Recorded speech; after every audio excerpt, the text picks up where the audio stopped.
అభివృద్ధిపై చర్చకు రావాలంటూ చంద్రబాబు బాలకృష్ణ డైలాగులు చెప్తున్నారని ఎద్దేవా చేశారు మంత్రి అంబటి. చంద్రబాబుకి సవాల్ చేసే నైతిక హక్కు లేదని అన్నారు. జగన్ సిద్ధం సభలు చూశాక టీడీపీ నేతల భ్రమలు తొలగిపోతున్నాయని వ్యాఖ్యానించారు. మంత్రి అంబటి రాంబాబు ప్రతిపక్షాలపై విమర్శలు చేస్తూ విరుచుకుపడుతున్నారు.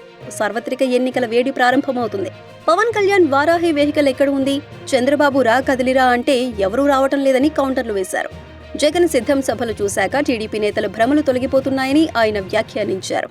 చంద్రబాబువి దద్దమ్మ సవాళ్లంటూ కామెంట్లు చేశారు. అభివృద్ధిపై చర్చకు నేను సిద్ధమంటూ మంత్రి అంబటి రాంబాబు అన్నారు. చంద్రబాబుకి సవాల్ చేసే నైతిక హక్కు లేదని ఆగ్రహం వ్యక్తం చేశారు.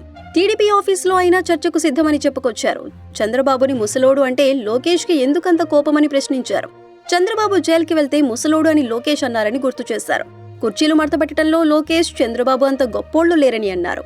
గిన్నిస్ బుక్ రికార్డు లోకేష్ దని చురకలు వేశారు. టీడీపీ కుర్చీనే లోకేష్ మడతపెట్టబోతున్నారన్నారు. మూడో గుంపు కోసం ఢిల్లీ చుట్టూ తిరుగుతున్నారని, జగన్ ని సవాల్ చేసే సత్తా నారా వంశానికి వారాహికి లేదని కామెంట్స్ చేశారు. ఎన్నికల మేనిఫెస్టోని టీడీపీ అపవిత్రం చేసిందని అంబటి రాంబాబు దుయ్యబట్టారు.